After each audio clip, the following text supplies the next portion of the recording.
walks in Jay-Z.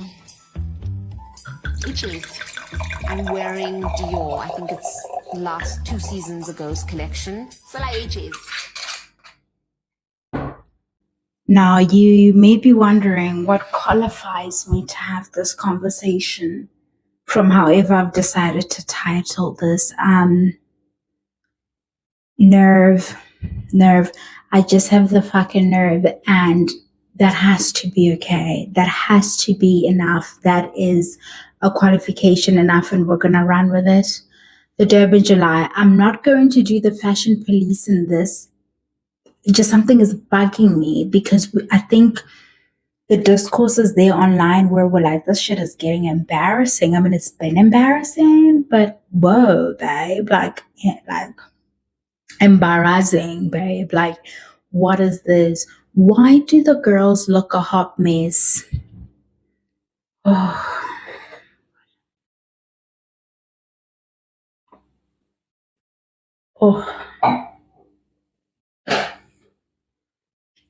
The hands are broke.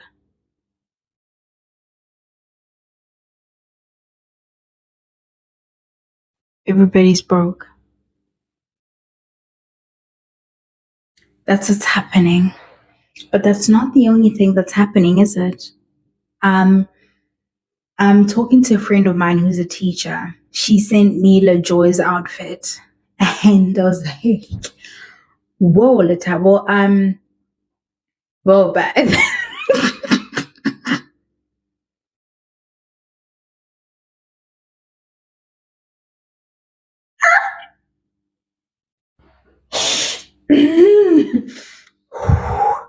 I am wrong. I am so wrong, you guys. Okay, let's talk about it. But this is what happens when we don't invest in certain industries, when we discourage children who are creatively inclined and we shame them out of their ambitions. And when they dare to persevere and pursue those endeavors, they don't have the support system from home and through funding at large to realize their dreams at the highest level. There's a lot of comparison with the Nigerian fashion scene, rightfully so, because we saw 2 designs, or one signs in particular, and then another design showed up in my explore, and I don't know who that person is, or if that person was at the Durban July, or they just got that garment made for something else. But they're like, oh, South African designers are stealing our designs.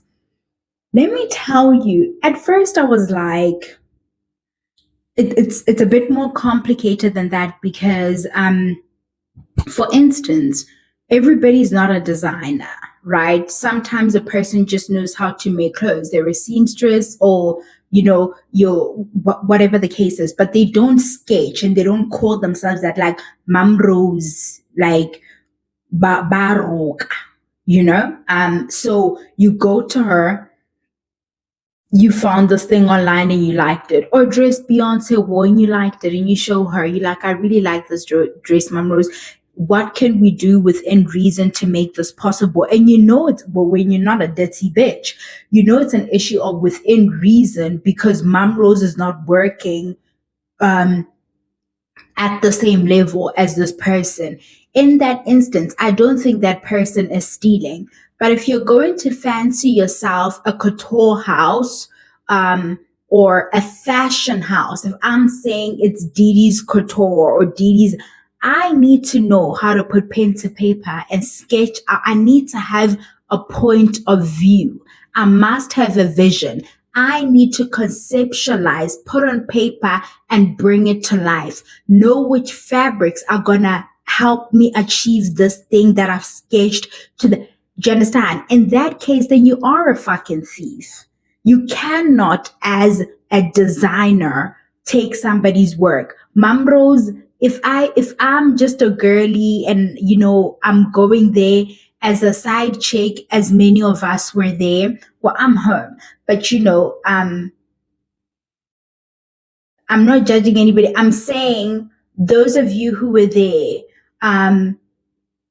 You guys are probably Jan 8th as well. You're the same crowd. But like those of you who were there with your little ANC boyfriends, who are making nice money, you probably just got your shit made by whomever, or you bought a dress off the rack or whatever. That's a different story. But the South African designers suck. They do. They suck because the industries that feed into each other around the space all suck. The girls aren't getting paid well. That's what I meant when I said the hands are broke. Okay, the so-called starlets don't have the kind of money that they can afford to spend close to 100K, if you would like, for one garment, for just this one event, and they're never going to get any other use out of that garment. They can't wear it. They can't try to, zhuzh it up. That's it. They've spent the money. It's gone. The industry, like Gollywood, doesn't have that kind of money going out, or at least not to these starlets, right? Yeah, we lose it. It's very, very, but starlets, girl. So that's happening, and because you, as a brand, as a personal brand, me as Didi, maybe I'm an actress now. I have a little ecosystem that I should be able to carry with me, provided I'm booked and busy. What I mean by that is that I have a team, a glam squad, my hairstylist, my photographer, and we build. If you watch Real Housewives of Beverly Hills, you know what I'm talking about. It's a costly endeavor, though. It's a costly exercise. But then what happens is that it crafts a strong brand around what it is that you're trying to convey. You look at a Bonang, it takes a team to keep her looking like that. And maybe she might switch them out from time to time. For a straight, she was working with Khatjo on Kutia, and then for a straight, she's working with him Eva, because maybe her vision has shifted and this person was Peleng, or, that person now understands where she's going, the styling and stuff. But that ecosystem needs to get paid. The South African girls don't make that kind of money. And because they don't make that kind of money, the other industry that feeds into the entertainment industry is fashion. Those girls are also not getting that money, right? Because where are they supposed to get it from? We don't have enough red carpets for the girls to even want to invest into this kind of lifestyle.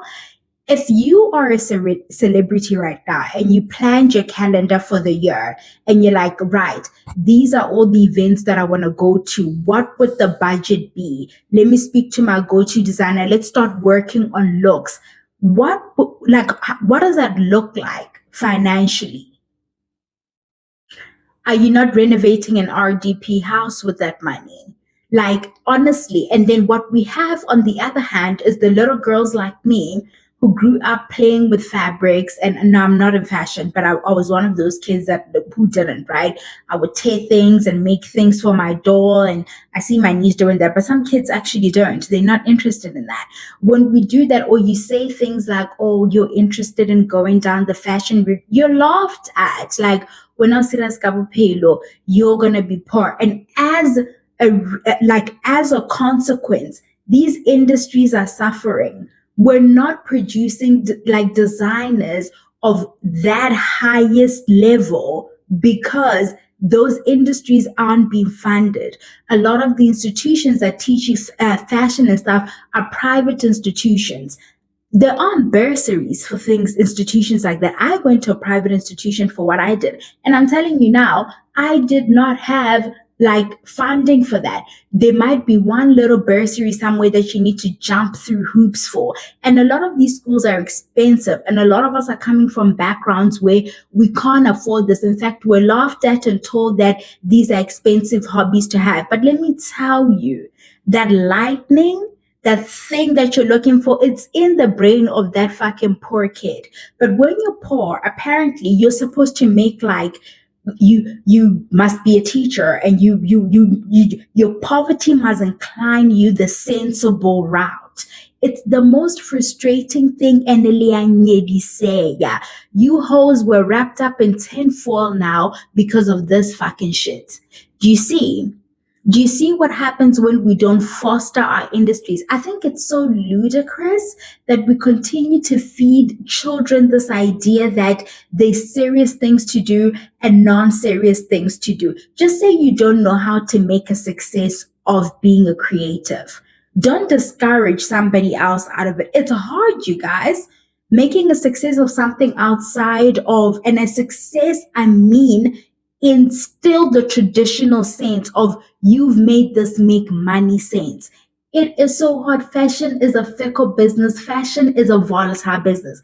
And people don't talk about that enough. I'm talking the biggest couture houses, some of the houses that the Gucci's of the world and them are struggling, and they are like ready to wear. They have some red carpet like pieces, that custom pieces that they do for people, but the ready to wear is how they stay in business. So I'm having this conversation to say, perhaps to help you stay in business, the girlies need to invest in more ready to wear pieces. E-commerce is there to help you. Set up your little website and sell us some elevated pieces, right? I say this wearing a Shein jersey. Sell us some elevated pieces. And some of us will part with that coin. I sent one of my good friends, or two of them rather, a link to Style Alert SA. And she does like some good pieces seasonally, right? And they sell out so quickly. And I've seen that some of the women, this lady, the pastry lady, who owns Body and Tab, she wore a piece recently by Style Alert. She's the target market for that. So if you're a designer who's waiting on hoping that you're gonna make all your money from customized orders, it's not gonna work out properly because the everyday person can't afford that piece. To make the business make sense, you must have ready to wear, but elevated ready to wear, identifiable as this is this brand, right? And that will help you have some money liquid to keep your business, such that when these opportunities to create these one of a kind, playing up a theme type moments come up, you can have a good collaborative effort with your starlet, and they can meet you halfway, buy the material if it's paying for that. If they can't afford your labor, then you guys find a balance somewhere. Maybe you own that piece and then you rent it out, or whatever it is that you guys are going to do. But that will help you to produce at your highest level. You need to have guys, and I'm not talking about trendy secrets of fucking scammy ass bitch. You guys know she scammed me, right? Like I did a whole video about it. I'm not talking about that. I'm saying still something that I can come on your website and buy. Like a nice dress, $2,000. I can get some good wear out of it, because I'm not the type of person who's going to spend that money on a dress I'm going to wear to a wedding once. I actually don't play those stupid games, because first of all, I live in a standard subsidy house. I don't even have the cupboard space to be getting a dress made every fucking 3 minutes. Give me a guy, because the house is not getting bigger. Like, that doesn't make sense. So I'm the type of person who, when I get something made, I actually like to see, can I make it into 2 pieces? That way, maybe the top I can wear with something else at a different time. Is it worth it? Okay, this is a really good friend of mine. This is the fabric that they're using for their wedding. Is it better to buy one thing off the rack and get one thing made? Like, I have a wedding that I have to go to in August. And I've decided there's the skirt that I like, and it's off the rack. Like, it's a Foschini skirt that I like, and I have it in black. I'm like, okay, let me buy the skirt in brown and get a top made to go with it. And this top I can change out and wear with something else. I believe in repeating my clothes, because I'm not delusional about like where I exist in life. I'm not getting like a garment made for every time somebody says, Shade, what's that? No, I'm not doing all that fucking shit. You hoes will be divorced in 3 years. No way. Like, no. And then I'll still be paying for that dress. No. So I'm not doing that. But the girls aren't able to produce at a level that we're impressed with because the money is not there. The money is not there in the industry as a whole, and the girls and boys are not being encouraged into these career paths. We make fun of them, and when they find themselves in those spaces, the money to express them and practice. You guys, have you seen the clips? Have you seen the videos of the grannies making the lace?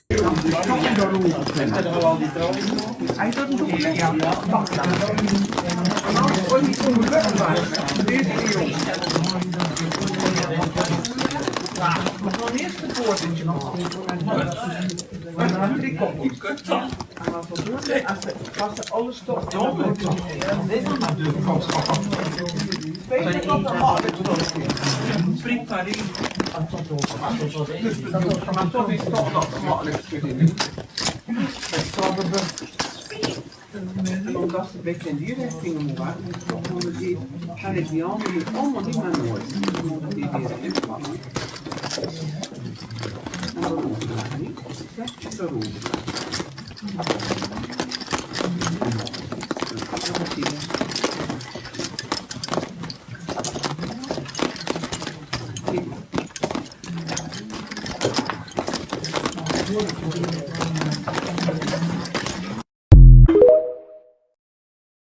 How much do you really think you can pay that person and that skill, that level of craftsmanship?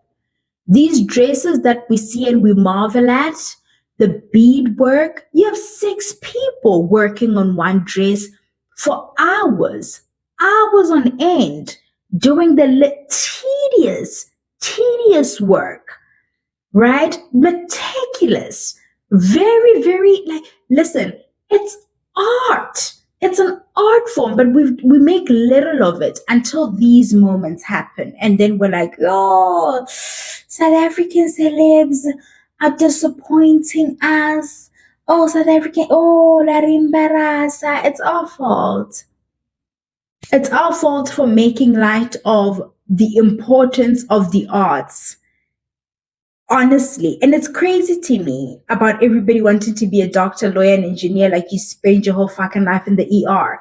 You don't, okay? Half of the things that make life worth living are the things you continue to make fun of.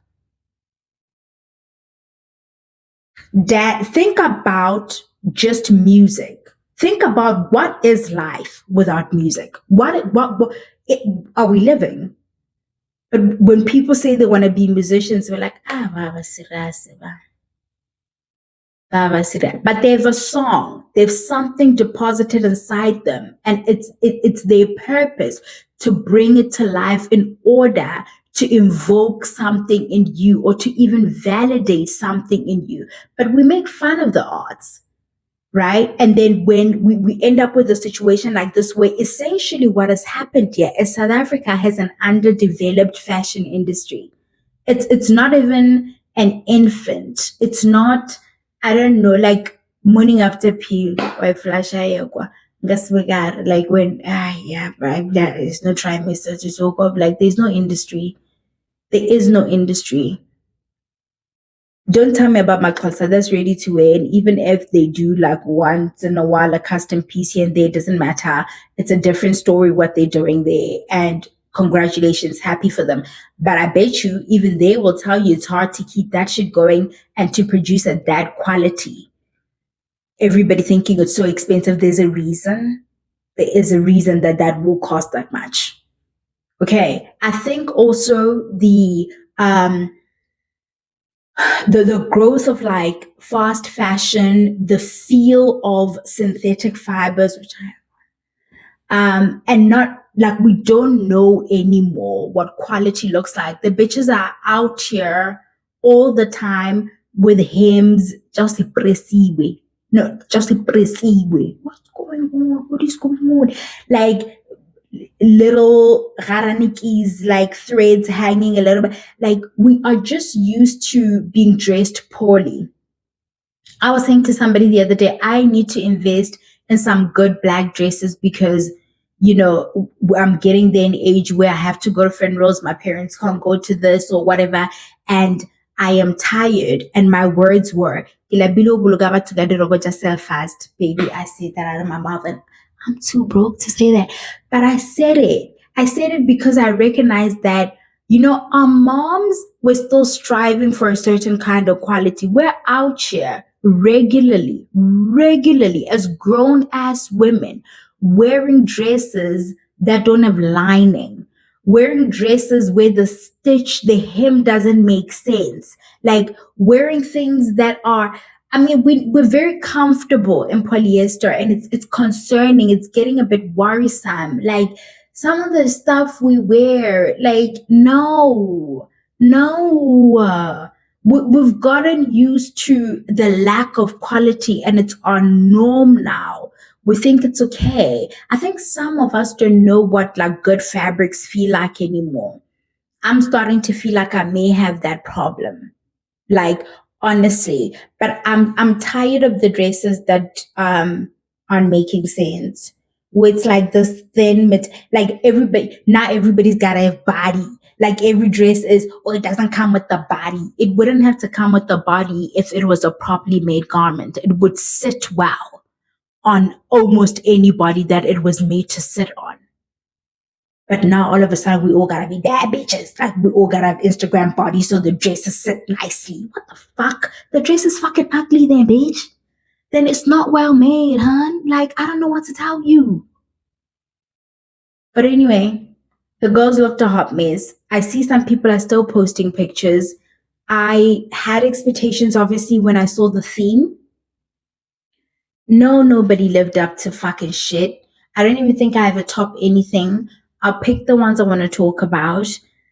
The fact that Eva Mudike and Tingaki Dineo Mlesani are arguing when everybody should have gone to bed is wild. Wild